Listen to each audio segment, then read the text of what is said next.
Welcome to Innovation and the Future of Pharmacovigilance, a podcast series brought to you by Truliant Talks. I'm your host, Indy Alawalia, and I'm delighted to navigate the dynamic world of pharmacovigilance and risk management with you.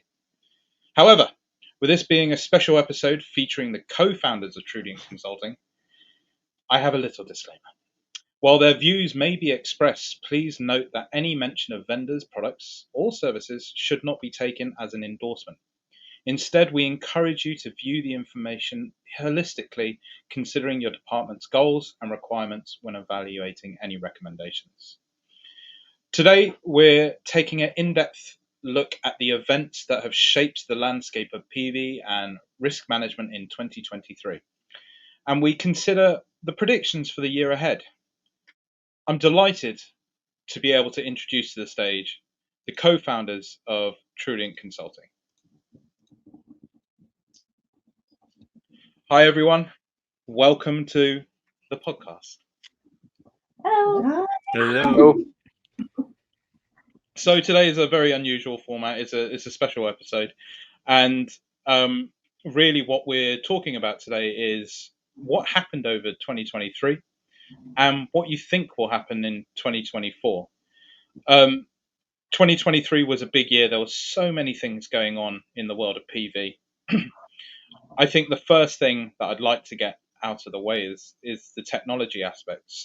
Sorry, there were so many things going in with regards to AI, to new vendors, to just the amount of stuff happening. Every single conference was a buzz with AI.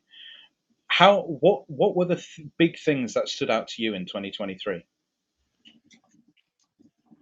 Hi, everybody. I think to me, 2023, as far as technology in PV is concerned, was a pivotal year, and I say that because it's been close to a decade since we've been talking about we need to shift from the legacy technology into the new world. We've been hearing about a lot of vendors, big, small, trying to innovate, trying to disrupt.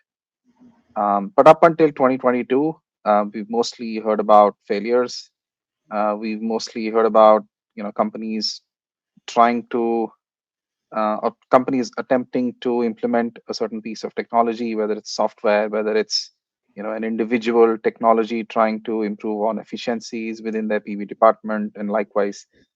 But in 2023, we saw some clear shift happening with respect to um, successes that companies have started to taste, as well as I think 2023 is the pivotal year with respect to laying the foundation for what lies ahead of us. There are many small vendors, big vendors that have come up and are presenting options for pharmaceutical companies across the landscape to pick and choose from, and I think that is good. We've clearly moved away from largely a two vendor play legacy technology into a world where there are a lot of innovators who are trying to disrupt and really bring in the new technology. As far as AI, etc., is concerned, I still feel there's a lot more that needs to happen for the industry to feel comfortable with the technology and use it day to day.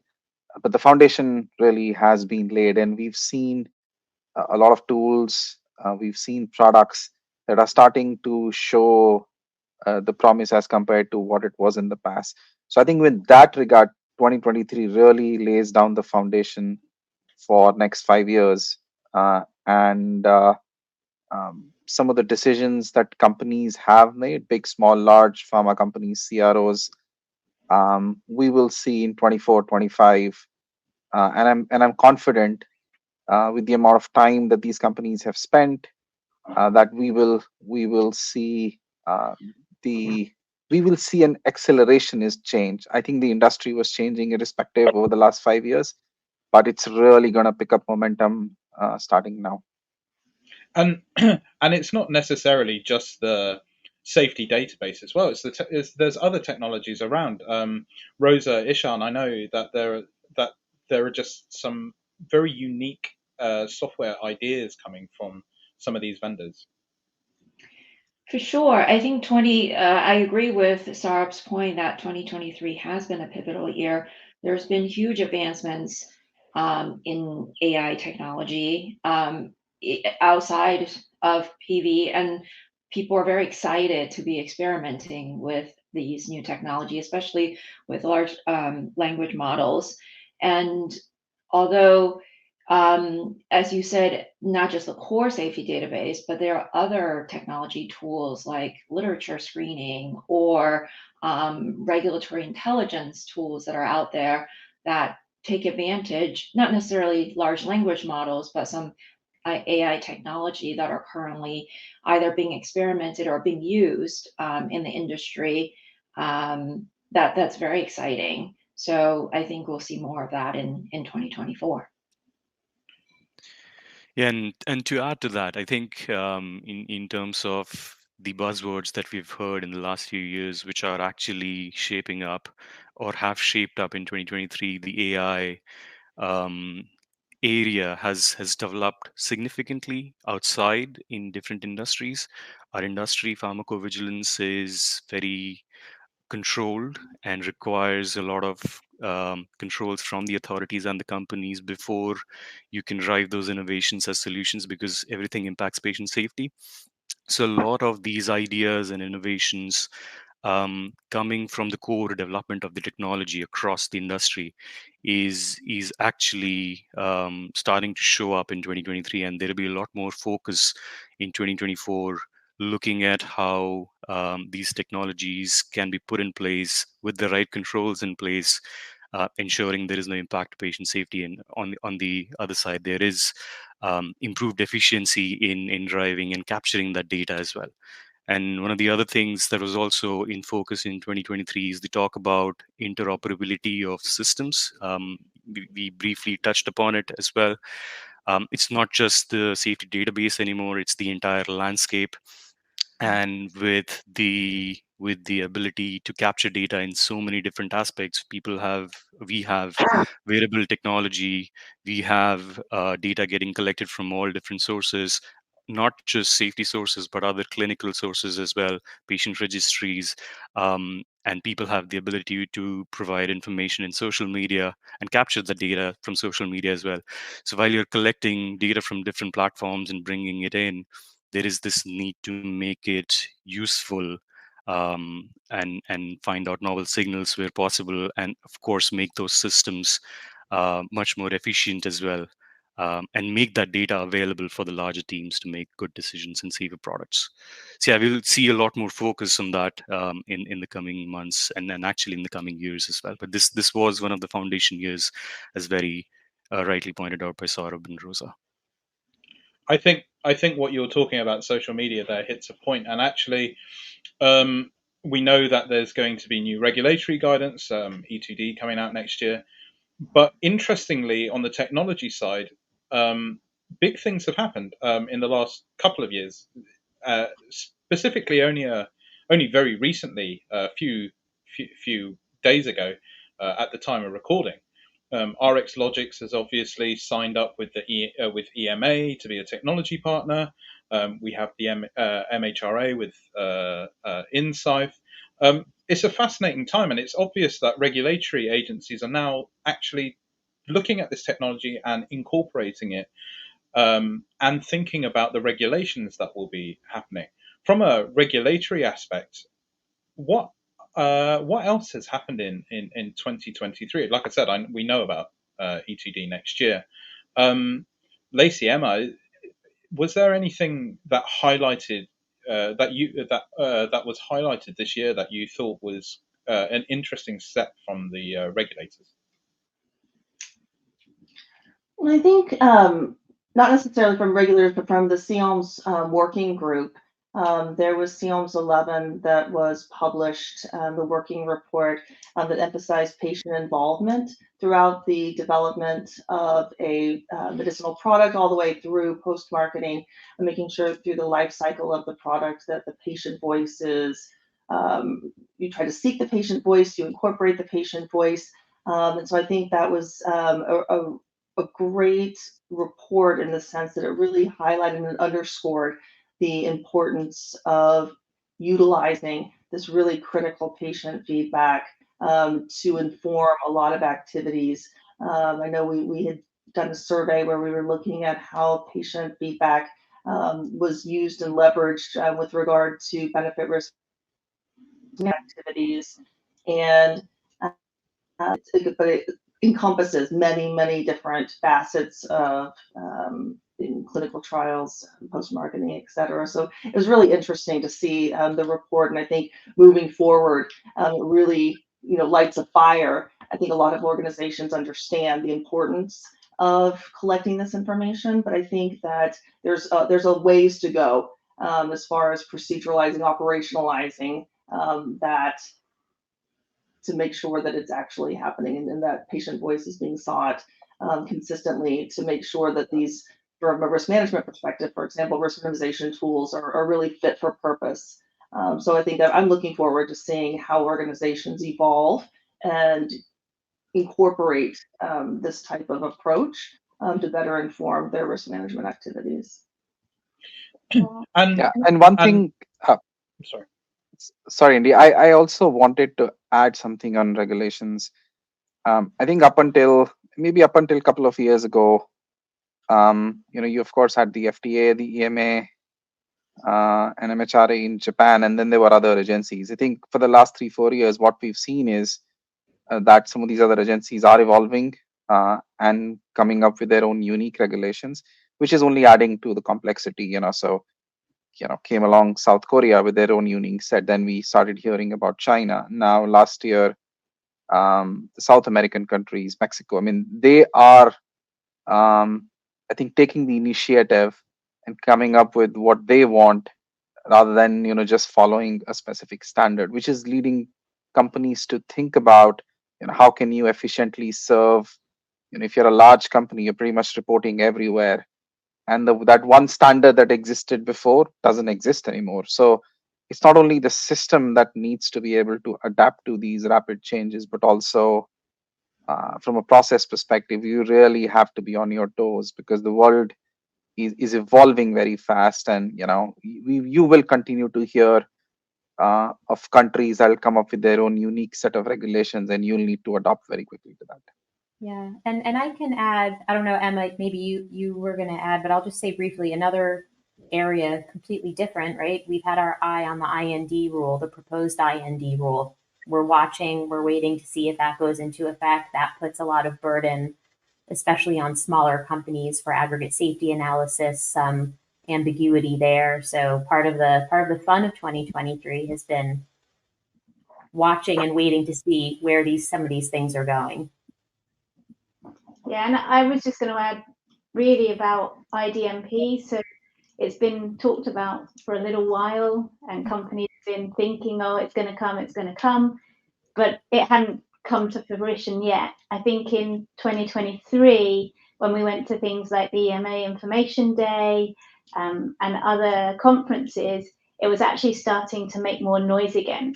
So I think we will see changes come, and I think they'll come soon, and they're in 2024, and it's not that long way off in the future that we've been thinking about for a while. So I think that's been talked about a lot this year. Yeah, I think that's absolutely fascinating. That is what is happening. With regards to, maybe let's take a step back away from PV a little bit and look at the life science companies in general. It's been a big year for divestments. I think, again, just a few days ago from the time of recording, I think there is a massive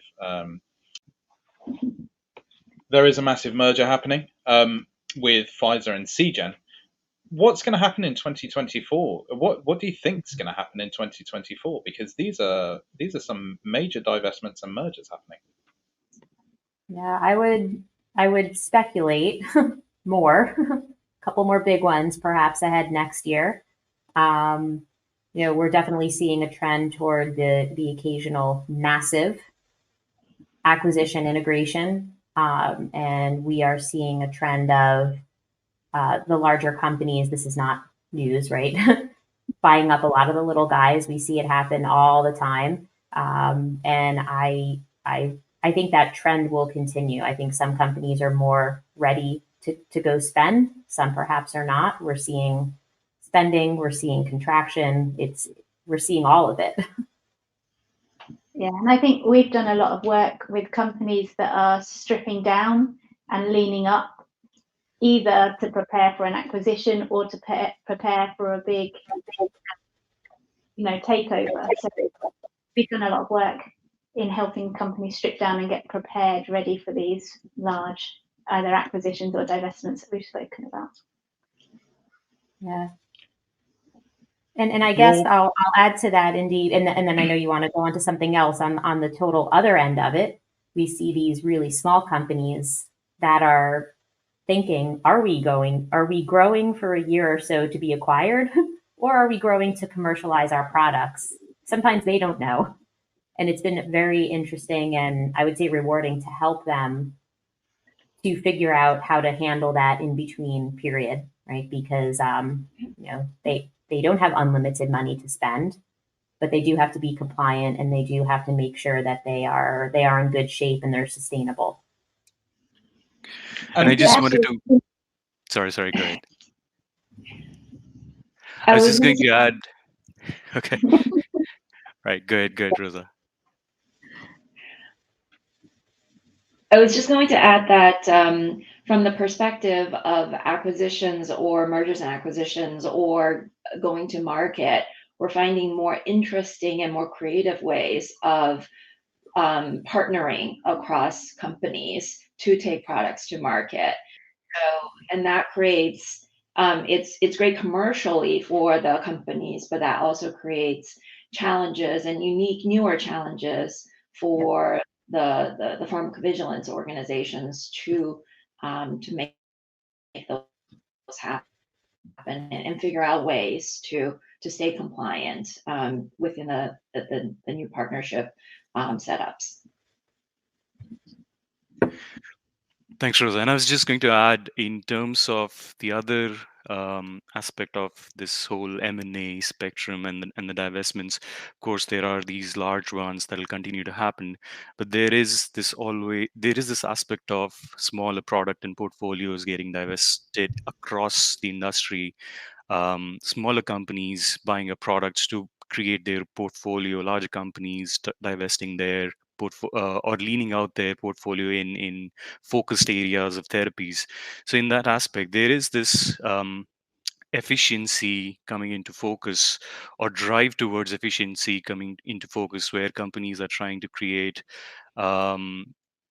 separate either teams or project teams or departments, not just to overburden the existing core functions that deal with the regular pharmacovigilance activities, but there is a lot of focus on creating the machinery around making some of these divestments happen in a regular fashion without just overwhelming the existing core functions in the PV.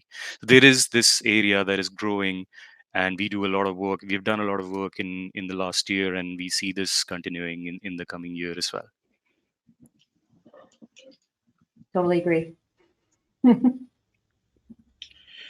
So that's taking the sort of the sort of larger view on everything.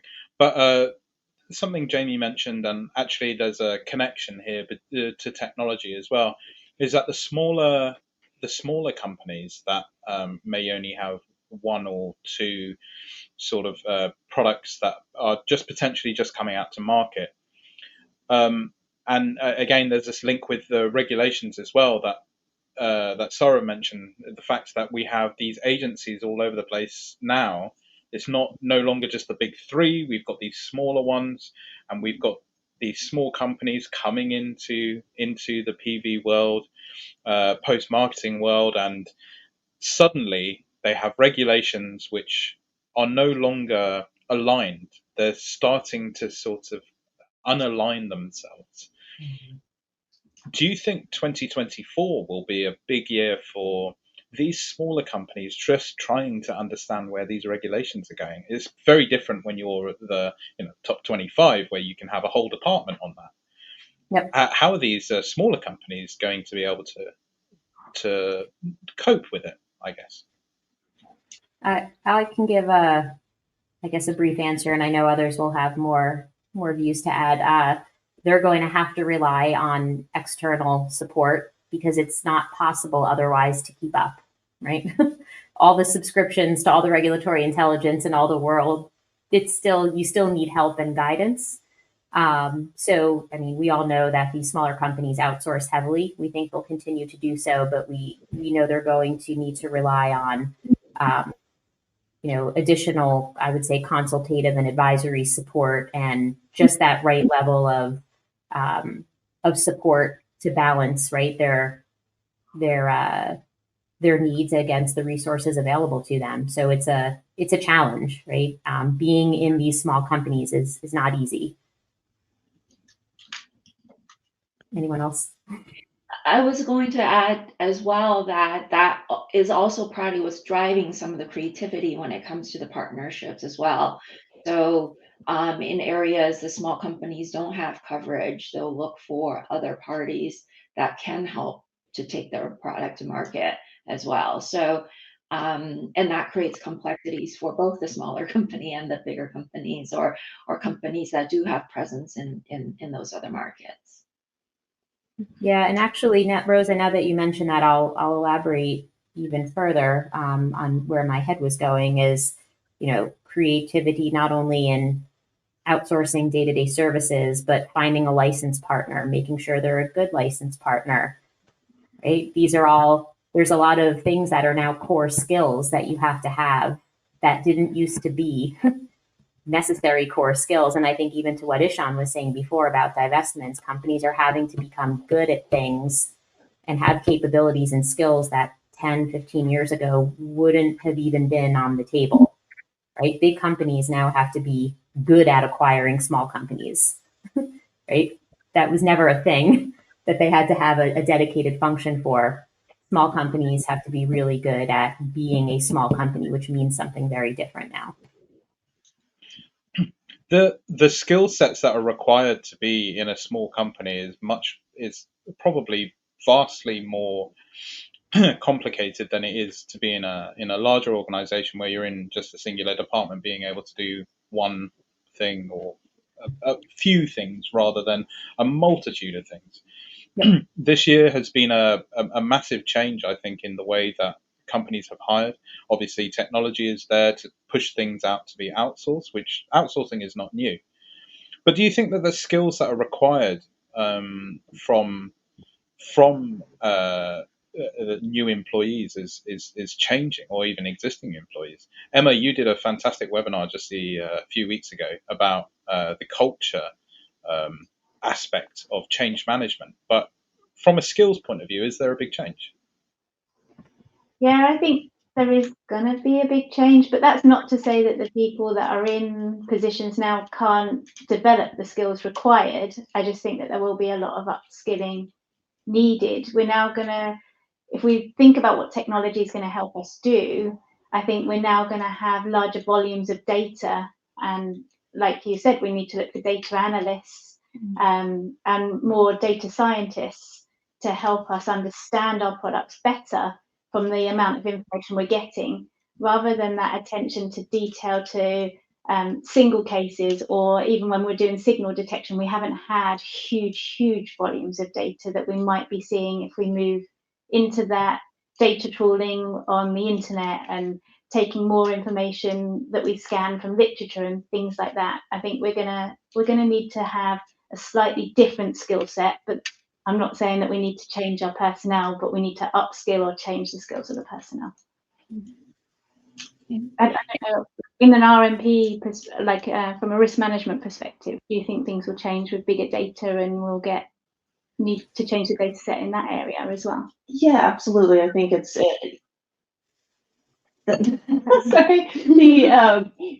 making sure again that it's understanding of that bridge between signal detection, kind of flowing into risk management and making sure, I think, especially when you were mentioning smaller organizations, just really making sure that, the individuals kind of have this holistic view and understand, again, sort of where the information is coming from, how that information flows from signal detection, signal management into risk management, risk minimization. But I think from a skills perspective, yes, as the data changes, that it's going to be necessary to understand your sources of information. And again, as the sources evolve, it's going to be very interesting to see individuals and kind of how they upskill in that space.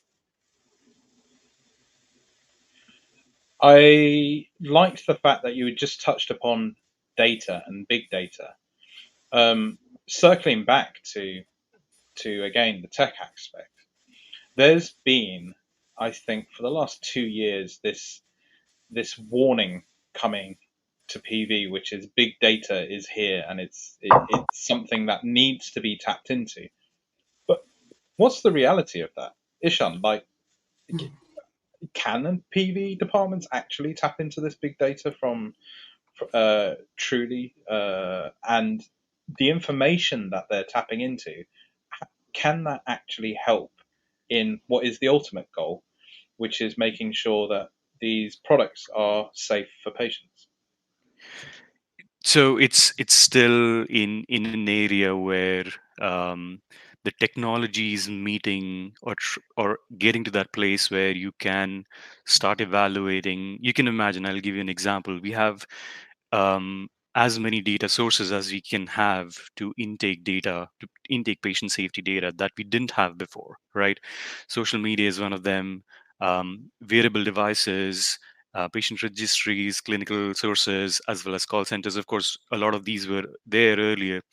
But then when you are capturing data in all of these areas, how do you make use of it where that data makes sense to the right departments at the right place, real world data that can make sense to the departments at the right time at the right place, and they can make use of it in, for example, finding novel signals which you otherwise wouldn't find if you just look at the safety data in a silo, right? So there is this push from companies to evaluate and understand how can they holistically look at data, bring it to a platform, bring it in a format or in a standardized way where electronic health records from hospitals can be, for example, stored along with safety data, along with clinical data, and you have a seamless connection. There have been innovative ideas that have been shared earlier. We haven't touched upon it in our industry in great detail, but the blockchain technology has been around for quite a while, right? And it has its own benefits in providing data security, data privacy, and decentralization of, for example, private patient data in a sense. So health authorities are a good example who can evaluate blockchain technology to make patient data available, yet make it available securely, as well as decentralize that information which users can tap into. So there is a lot to look into. There is a lot that is happening in terms of evaluation. We are at the evaluation stage, I would say, at the moment. 2024 will see a lot more of focus in the interoperability of it, and in a sense driving the integrations with some of these systems and departments. I think too, from a risk management perspective, I liked what you said about just the right data at the right time, and making sure that, cross-functionally, departments have their own sort of data sources, data sets, and it's so critical for there to be communication and sharing of the appropriate information across. And I know, from clinical, from health economics, outcomes research, it's just, each individual sort of function, making sure that they're at the table, that they are present to communicate and share this information in a timely manner, it's so critical. I think, yeah, there's some opportunities there to make sure that the data is shared at the right time. And I think one Yeah, of the I things, mean, I think. Go ahead, Jamie. I think, yeah, I think one of the things that technology can do help us get access to our data quicker. So we're able to make a judgment about our product and the safety of our products much faster than we would have been able to before. So it's not just about the volume of data that we can consume, it's about how quickly we can get access to the data as well. And I think technology will help us to do that. Mhm. And sorry, Sarah, go ahead. Yeah, I think I came into this industry in 2003, and it was in 2007 or 2008, as part of a conference where we were trying to do an integration between EHR and safety. So this concept has been there for quite some time. I think this is an area where I will be critical of the world of PV and the people involved in it, because I think we've been very slow here. And I, despite of the technology being there, I still feel this is an area that it's not going to really, we're not going to see disruption very soon in this area. I think within the confines of the PV landscape, a lot is happening, and maybe this is a more natural or a logical curve for this to evolve and to be better ready for seamless integration with some of the areas that Ishan was talking about. I think that's a great vision, and that is where we should be headed. Maybe what's happening in the world of PV right now with the changes in technology that we were talking about will set the foundation for us to move there. But I think it's going to be a long run and a very challenging process, because it's not just about technology. I think this is going to disrupt how people work within life sciences, not just safety, and that's a huge barrier in my opinion. But we'll get there. It's just going to take time. And I think this year, in terms of talking about technology, in the past years, there's been a lot about advancements of technology and what we can automate. I see that this year, that theme has shifted to not only how can we automate, but what is the human factor within all of these changes. And some of the themes that we're trying to evaluate and understand how we can interact with AI, and how central that human verification, or how do we know that it's telling the truth, how whether AI is telling the truth. That's a huge question that's being grappled with within especially patient safety, where accuracy and truthfulness of the information is sacrosanct. So again, technology has been a big theme, but human interaction with technology has been more and more pronounced in terms of as a central part of discussion. And then going back to Emma's point about, then we need to change the way how in terms of how we work. It's not that automation's removing people from the process. We're just changing how humans work within the 2B world. Right. And I would add to that, it's also making sure that people have confidence, because the data could be there. You could have done all of the right tests and verifications, but just like with any, call it digital transformation or whatever you want to call it, engaging people so they feel they're part of it and they trust it, because it could be trustworthy, but if people don't trust it, you still have a problem. Mhm. So all of that still as well. Go ahead, Em. Yeah. Oh, sorry. That was No, Lucy. So I think from a REMS perspective, I know there's a lot of talk at the moment just about how to reduce the burden on the healthcare system with some of these requirements. It can be viewed as onerous, and I think leveraging technology to try to kind of integrate as much as possible into the pharmacy system, healthcare system, et cetera, acknowledging REMS requirements, in the electronic health records, as opposed to having to make, someone go somewhere else to acknowledge that they've completed their training. So I think that as far as what you were speaking about, Rosa, humans kind of interacting, but there's the technology piece. Yes, you can have that integrated to reduce that burden, but then it's also training and making sure that the REMS stakeholders know how to interact with that technology to really make it the most efficient and to really increase the uptake. So the title of this podcast is Innovation and the Future of Pharmacovigilance.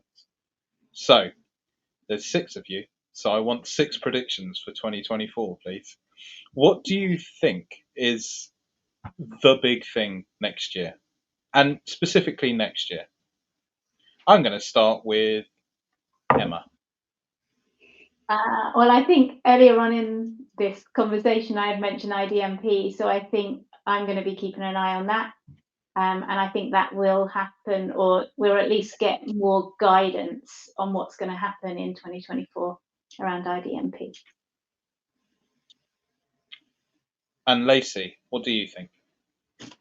I think sort of coming back to what I had mentioned earlier about the patient piece, I think there's going to be a lot more focus on integrating this type of information and feedback into the process for risk management. And so I think there's a lot of chatter and there's a lot of awareness that this needs to occur. So I think there's going to be a lot of focus on ensuring and building processes to ensure standard and consistent collection of this information. Yeah, I think that's probably where I want to be focused and kind of making sure that that's progressing. Saurav, what do you think for 2024? Actually, I believe 2024.